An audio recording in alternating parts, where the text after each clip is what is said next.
So, um, so obviously it sounds like I remember when I was talking to Jordan about their business, because Jordan had reached out to me because of they were struggling with car count, and had just been featured in Gary Vaynerchuks' book, Crushing It.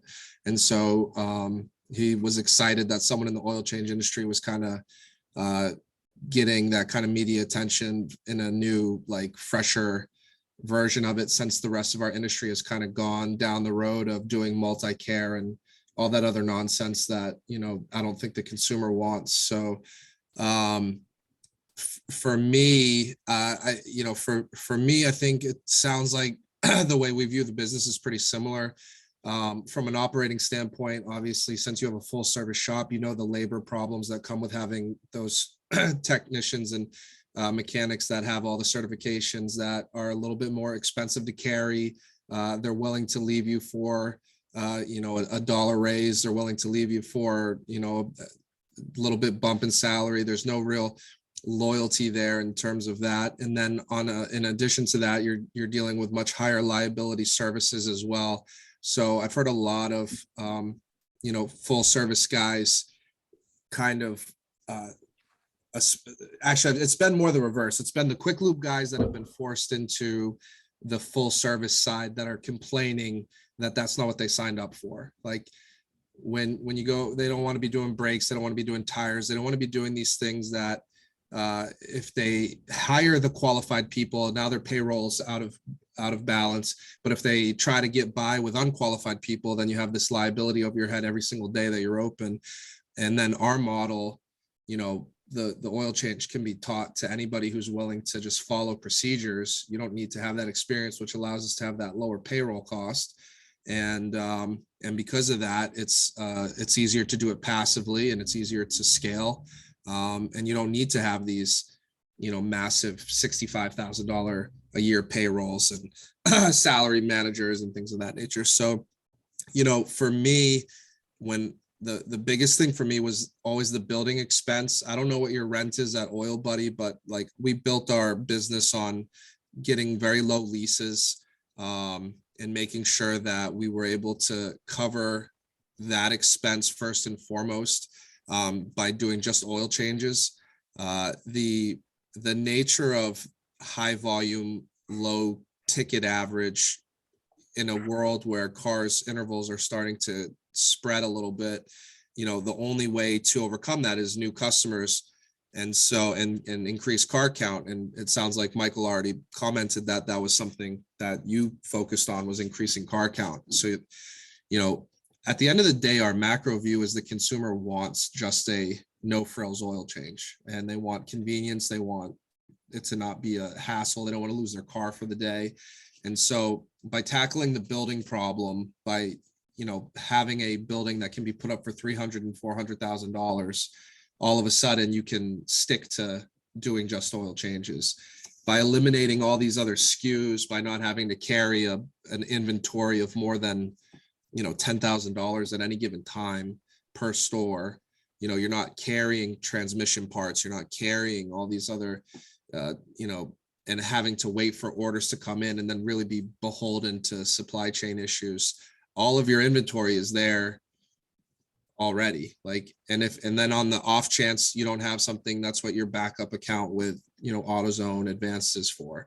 But so it's been easy for us to explain that model and sell that model because it resonates with the consumer. So we've had a lot of success selling franchises because of that. And that's part of the reason why the Pierces, because Ryan is he's a lawyer for a trucking company in Mesa. He doesn't have to be there on a daily basis, and they're doing a great job of handling the operations. Because as you know, when there's not a lot of moving parts, it's easy to manage from afar. And so he's already he's still in his ramp up period. Obviously, you're aware of the innate ramp up period that comes with this business, but he's already excited. He sees the light at the end of the tunnel for the ramp up period. He wants to do store number 2 already. So I think that's really it in a nutshell. And I wouldn't, I'm guessing that you probably feel very similarly. Being in it, now just over a year, I mean, everything you said, I kind of already know, because we like Mike said, we operate really the same way. I think the only thing you guys do that we don't is batteries. For the Oil Buddy model, it's really time, time and quality, and taking care of those people as quickly as possible with a good product. And people love that. We get tons of great reviews all day long, just people saying how much they love that and how good the guys are. And so I like you said earlier, what I love about it is I really don't need to go, but I probably go every other week. Sometimes every week, just to visit the guys and see how they're doing. And I love that. How many could I have? I know I could have 10 easy, and I'd like to. So kind of, do what you're doing. That's awesome. It's awesome that you guys have built a good brand, and you're continuing to do so. So that's what I love about it. Simple. Like you said earlier, I don't need all the expensive equipment like I do here, and or the high payroll that all these guys have, or the big rent. The big rent is like this shop. I'm $8,800 a month. My Oil Buddy's at $3,000 a month. I could do that no problem in a lube shop. Yeah. Yeah. Yeah. Just to touch on the battery part real quick. We'll take anything that's consignment, but we're not going to sacrifice bay time. So like if we've got 2 cars in, 2 cars waiting, I don't care. If they want a battery, they're going to have to wait. We've got wiper blades on consignment. Anytime, we're trying to run as lean of an operation as possible. So anytime we can defer payment on anything, it just makes it that much easier to cash flow. And so, batteries are low hanging fruit because AutoZone bought AC Delco. And so they've been giving them out like candy. But we really don't sell a lot of them. And, who do you use for your filters at Oil Buddy? I like Mighty. That's actually use the Mighty service. Yeah, and that's how Michael's heard me shit on Mighty for the last year and a half. So say what? Michael's had to listen to me shit on Mighty for the last year and a half, so he'll probably laugh. Yeah, well, I don't know what you have to say, but I like the fact that she'll come in and just keep my shelf stocked, and I don't have to worry about anything. Well, Mighty's a franchise, and just like any franchise, it's only as good as the operator. So, what happened, like what with the bad Mighty operators, what typically happens is all the promises they make, they don't keep. And then they end up putting inventory on your shelf and billing you for it. And then, it can get really out of whack really quickly if they don't actually hold to their standards. So what has happened in our area is a lot of the Jiffy Lube franchisees have bought Mighty franchises. Good and idea. So then they obviously give preferential treatment to their Jiffy Lubes, and then everyone else comes second. So you might not get that same level of service. So if you've got a great Mighty franchisee, just like any, I'm not one to sit here and talk bad about Jiffy Lube. Like there are great Jiffy Lube operators out there, and there's great, anything in franchising. If you've got a lot of operators, you can have good ones and bad ones. But I was just joking because one of our competitors mandates the use of Mighty, and I just have not had a good experience with their model yet. Well, I think one reason that maybe they're not the greatest, they pay their reps, kind of a commission the more they sell. So I think maybe that affects that a little bit.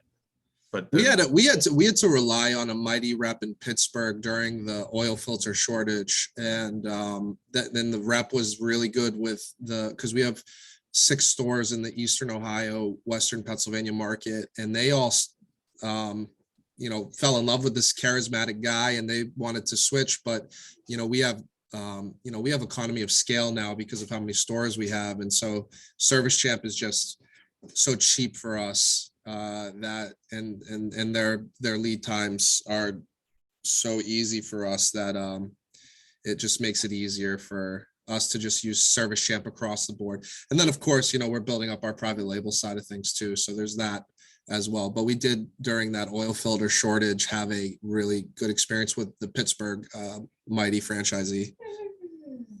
Nice. I didn't know you guys, I mean, I was feeling like there was an oil filter shortage coming, so I stocked up like big time. But we never experienced that over here. Yeah, we luckily got we had a shipment come that got into port right before all the shipping issues happened. And we got 30,000 filters delivered to my warehouse, like right before everything went pretty bad. And so I try to keep our private label products mostly for direct to consumer online sales, things of that nature. But we ended up having to distribute half of our filters to internal corporate stores, which I really don't like to do.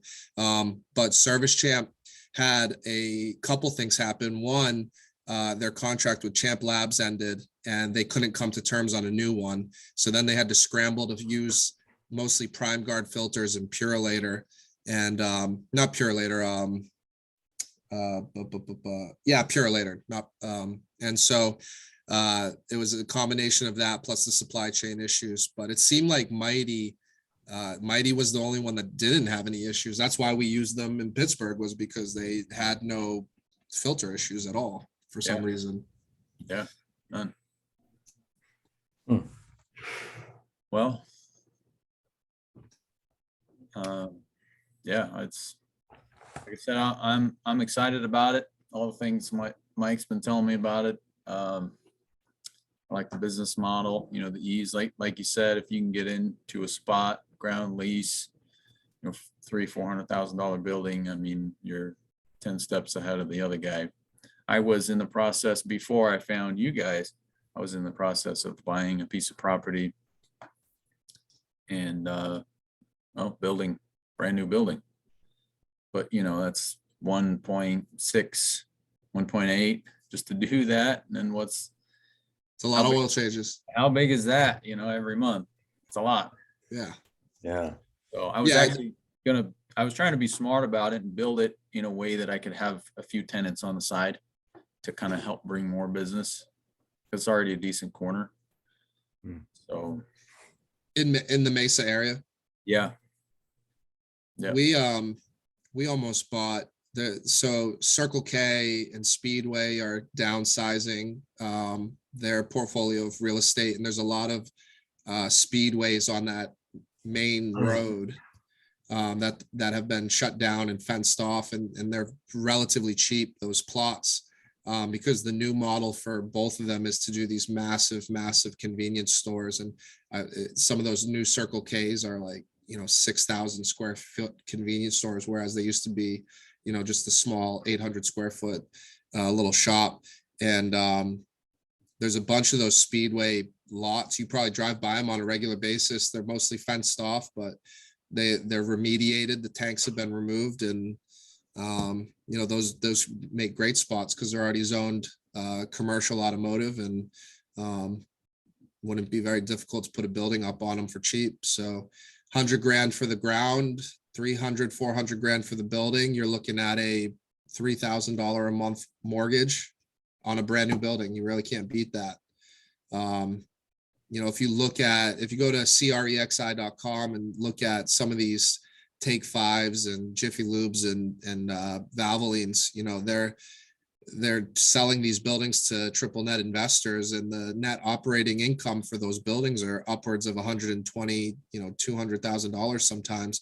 That's a $10,000 a month rent. And not every single these guys are not pumping out 50 cars a day, not all of them, not even close. I mean, industry average right now is 36 cars a day. And it's only going to shrink as electric vehicles penetrate, and as the oils get better, and Toyotas go out to 10,000 miles. And so the only way to make money on a 15 to 20 car a day store is to, run a two and a half man shop and otherwise you're going to have to do other services or else you're not going to make your bills. Yeah. Yeah. All makes sense. How many cars were those guys doing when you took over? Well, I averaged 21 and it was at 30. I had half of 21. So it was at 32. 32 cars a day? Yeah. That's what they were doing, or that's what you got it to? That was the whole year average. So they had half the first half of the year, and I can't remember what that average was, but they were probably right around 30. Yeah. So I'm gonna have to go back to our emails and messages because I think they were doing like 18 cars a day and 16, 17. I think I bought it at the perfect time. So yeah. My mighty rep opened her mouth one day and said, "Hey, these guys over here are selling the shop." And I'm like, "What? Tell me more." And she tells it. So then I asked for the guy's number. It was Randy and his son. And yeah, that was it. So That's awesome. Yeah, it's a nice facility. Yeah, it's pretty good. I think the building's sinking a little bit. I don't know if that's from the car wash or what, but otherwise it's pretty good. It's a good spot. So I love that I have those guys pass out, see if they see anything in the cars, I have them pass out referral cards. And with my other shop's name on it. Hey, we see a coolant leak. You should go visit these guys over at Stapley's Garage. Like, so yeah, we train our managers when we first open new stores. We've got a new store opening on Friday, actually. One of the first things we try to do is partner with a local shop and say, look, we know you're doing oil changes at a loss. You're using it as a loss leader. We'll send you anything we see. If we see gaskets, if we see, inner tire wear, if we see, anything you think of, we'll send them to you. Just send us your oil changes and we'll have a really good relationship. And these guys are going to make a lot more money off, fixing someone's tie rod than they are off of doing an oil change at a loss. So they're more than happy to send us those oil changes. And then the people, it builds credibility with us because they're like, oh, they're not trying to sell us a secondary service. I must actually need it if they're recommending it. Otherwise, they're not making any money off recommending it. So might as well listen to them. So it's a two-way street. It works really well for us. So nice. Try to do that at all your spots. Yeah. That's yep. Good. Yep. That's one of the first things we do at every store is find a local repair shop. Usually a mom and pop. We have a store that a Mavis tire was built right next to us, and the managers have become best friends. So they're trading business all the time now. Nice. We thought the Mavis was going to actually hurt the business, and we've never done more. So that's great. Yeah. If you have any questions for me, Discovery Day is kind of the next step in this process. You could do it virtually. Obviously, you're very well aware of the model and what we're trying to do, and we're trying to scale quickly so that we can kind of take over that spot of fast oil change once Jiffy Lube really fully dives into being just another Midas Meineke Monroe. The real big what ifs is what is Valvoline going to do? They're breaking off the VIOC to its own entity soon, and it'll be its own publicly traded company. And then Take 5, I just don't think Take 5 is sustainable right now, what they're doing. So we'll see what happens with them. Yeah, around here, it seems like Valvoline they're just popping up everywhere, and everywhere they pop up, I'm like, dang it, that's where I wanted to be. Yeah, it's a phenomenal spot. They're popping up all over. Yeah, so, Valvoline's got over $1 billion in debt right now. There's a Valvoline in Youngstown, Ohio, that's a half mile down the road from our shop. And our rent at this one, it's attached to a car wash. The car wash operator just wanted nothing to do with it. I got a call, just random call. He's like, hey, do you want to take over the quick lube space? I'll give you a year free and then $800 a month after that. And then Wow. we'll go to $1,000 a month after that. And I was like, yeah, I mean, that's like 8 cars a day to make money. So Awesome. we took over that spot, and that store does 36 cars a day now. And there's a Valvoline a half mile away that their ground lease is $10,000 a month. And the building they put up was $1.2 million. So their combined building expense between the two, I mean, if they did a 20-year amortization, it's still going to be a, $8,000 a month mortgage on the building. And so the broker who leased us the property also did the ground lease for Valvoline. That's how we got this information. He's like, yeah, 20 grand a month basically for them to operate. And they're they're doing 50 cars a day, but we're doing 36 cars a day at $800 a month. They're doing 50 cars a day at 20 grand a month. I would probably guess we're making more money than that store. Yeah, definitely. That's terrible. Oof. I mean, awesome for you guys. That's great. That is great. I mean, that's the model. That's our model. Keep the building expense low. Try to run a 2-man crew until you get to 30 cars a day. Then you're running probably three and a half. Once you get to 30 cars a day, and we have a good flow chart that has our operating guide, and it's very specific, and we can knock out cars very quickly without needing to have sometimes these Jiffy Lubes and Take Fives, like Michael used to drive by the one in Cleveland, and there'd be 2 guys actually doing work and 5 guys standing around throwing a football. Yeah, was sitting on a chair. Yeah. Yeah, that's I mean, labor, that's the biggest expense. If you can, unlike the Valvoline down the street, I mean, if you can keep your building down, I mean, that payroll's your biggest one, especially here at my repair shop. It's payroll. Yeah, things have been softening up at least the last month and a half, I've noticed. I was watching Bloomberg the other day, and they said the only way that we're going to loosen up inflation is if unemployment goes to 5%. Of course, if unemployment were to go to 5%, that would benefit people like us, but there are also, other implications for things like that. But I've noticed we've been getting more applications recently from better quality candidates, at least the last month and a half, but the prior 8 to 10 months were terrible. Well, you've made it, right? You made it. So we fortunately, like, we don't have a ton of turnover. And so the problem was when stores were kind of going from that 25 to 35 car a day, 35 to 40, we were hiring new people.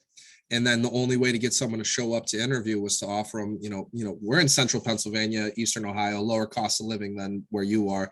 But we used to be able to get quality guys for $12 an hour. And so I have guys in my system that have been with me for 4 or 5 years that are just now getting to $14, $15 an hour. And then they see us try to bring someone in at $14.50 off the bat. All that does is piss them off. And so that's kind of the lost conversation that's not really being talked about with everything that's going on, is, not so much the raising minimum wage, but like the people who are already in these companies now dealing with someone who's not qualified, who's, the only way they'll show up is, to get right off the bat what these guys worked really hard for the last 5-6 years. So that's been tough. But, fortunately we don't get much turnover. We don't have sales goals. We don't have commissions. We don't have, we get a lot of guys from Take 5 and Valvoline, and they just it allows them to perform better because they're not always tense about losing their job over not selling, maintaining an $89 ticket average, which is physically impossible at these, with the way that cars are these days, without being unethical. Yeah. Well, I think we've we average like 68, between 68 and 73. Yeah. I did just get my prices, but you know, they can't, I mean, they've bumped them like 9 times in the last year. So you have to, but I'm going to try to get out to the Discovery Day. Yeah, that's what you call it, Okay. Discovery Day. Yeah. Not, I'll do it virtual. You know, my kids are young, so it's kind of hard for me to leave the wife and do that, but I'll try to. Believe me, I've got a 3-year-old and my daughter turns 1 today. Oh, Today's wow. Charlie's birthday, Michael. Nice. Wow. And yeah, it was about this time that you were in Baltimore for that Discovery Day I wasn't able to go to. That's right. And so I've been traveling a lot to help with kind of site selection. You know, going out to Mesa is not an easy flight, especially going West Coast to East Coast to West Coast, because it's a even longer flight because you're going into the winds, and coming back's not too bad. But you know, Michael used to fly out here for Discovery Day, $450 round trip, and he couldn't come out this last week because it's like $1,500.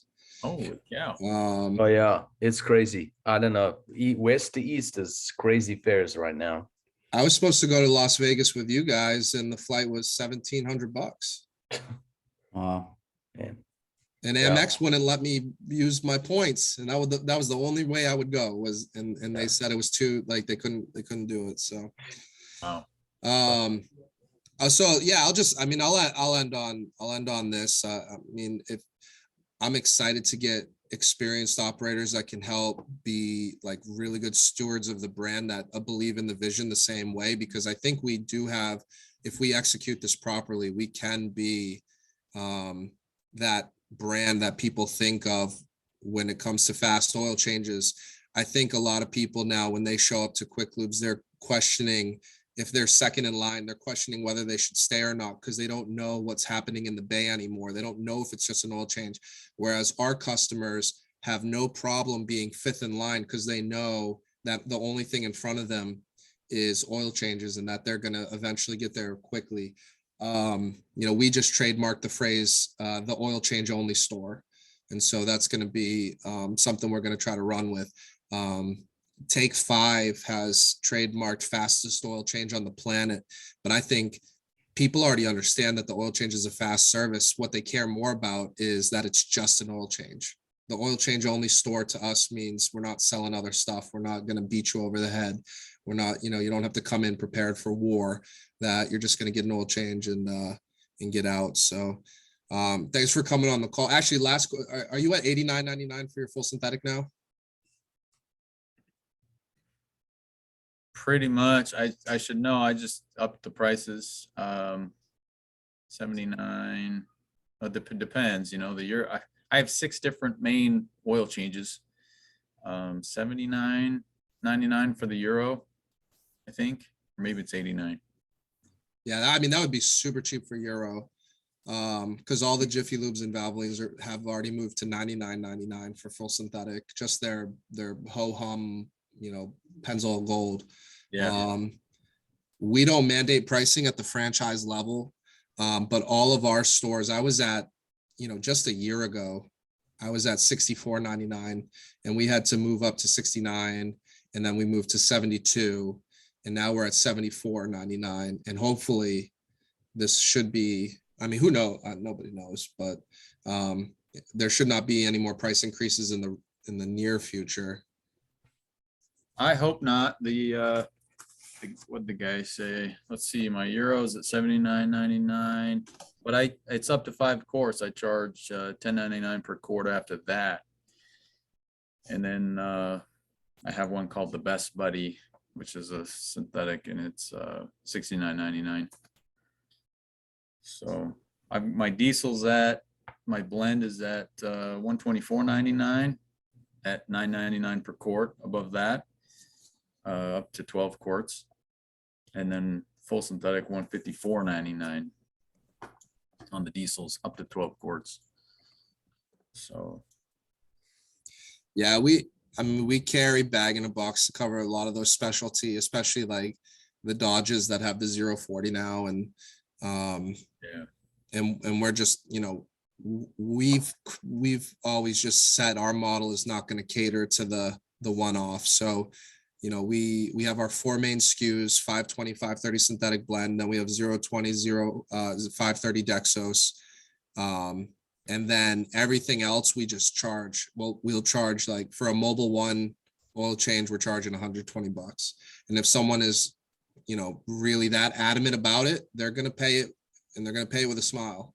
But for the vast majority, the 95% of people that come through our doors that only care about getting in and getting out and being treated nice, like, you know, that's who we cater to, is that segment. Well, I appreciate you guys' time, and yeah, hope to hopefully meet you guys and yeah, build some business. All right. Well, Michael, we can set up another call if you've got any questions on the disclosure document. And then I think just hearing the two of you chat, you know, if you can swing it to meet in person, it'd be a great thing. Anyway, and so thank you for your interest in the brand, Costa. Thanks for all of the being such a great ambassador for the industry, you know, as a whole. I think both of you guys are doing the right thing. I've had my own experiences at Jiffy Lube's, Pep Boys, and honestly, I need to open up a Costa Oil here or something like that in Reno, because it's been terrible. That word you use, Costa, of going to war, that's pretty much, I'm okay going to a Jiffy Lube now with my son's car because I know what to do, right? But for a lot of people, it's very uncomfortable. Yeah. Anyway. Okay. Well, thank you all. Chris, thanks for joining us. I'll see you in Las Vegas. We have a conference there starting today. So yeah. Thanks for having me, and hurry up and buy Costa. All right. Okay, Michael, we'll talk soon. Costa, thanks. See you guys. Thanks, All right. Michael. See ya. Cheers. Guys, Bye. Bye.